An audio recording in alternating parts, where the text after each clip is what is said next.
ಚಿತ್ರದುರ್ಗದ ಪಾಳು ಮನೆಯಲ್ಲಿ ಅಸ್ಥಿಪಂಜರ ಪತ್ತೆ ಕೇಸ್. ಘಟನಾ ಸ್ಥಳಕ್ಕೆ ಐಜಿಪಿ ತ್ಯಾಗರಾಜನ್ ಭೇಟಿ ಪರಿಶೀಲನೆ. ಎಫ್ಎಸ್ಎಲ್ ತಂಡ ಹಾಗೂ ಅಧಿಕಾರಿಗಳಿಂದ ಮಾಹಿತಿ.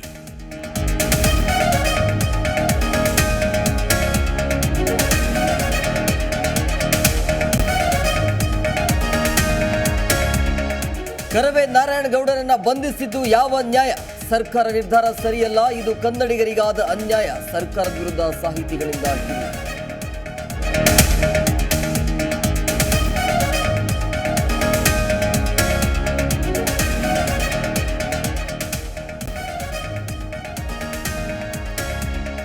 ಶಾಲಾ ಮಕ್ಕಳಿಂದ ಶೌಚಾಲಯ ಸ್ವಚ್ಛಗೊಳಿಸಿದ ವಿಚಾರ.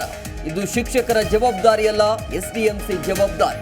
ಮಕ್ಕಳಿಂದ ವ್ಯಾಸಂಗ ಮಾಡಿಸಬೇಕು ಅಷ್ಟೇ ಎಂದ ಮಧು ಬಂಗಾರಪ್ಪ.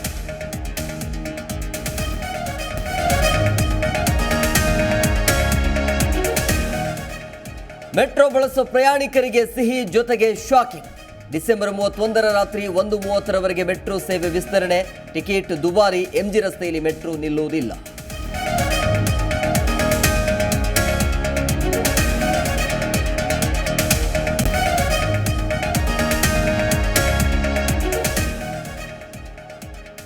ಭತ್ತದ ಚೀಲ ತುಂಬಿದ ಲಾರಿ ಪಲ್ಟಿ, ಚಾಲಕ ಪಾರು.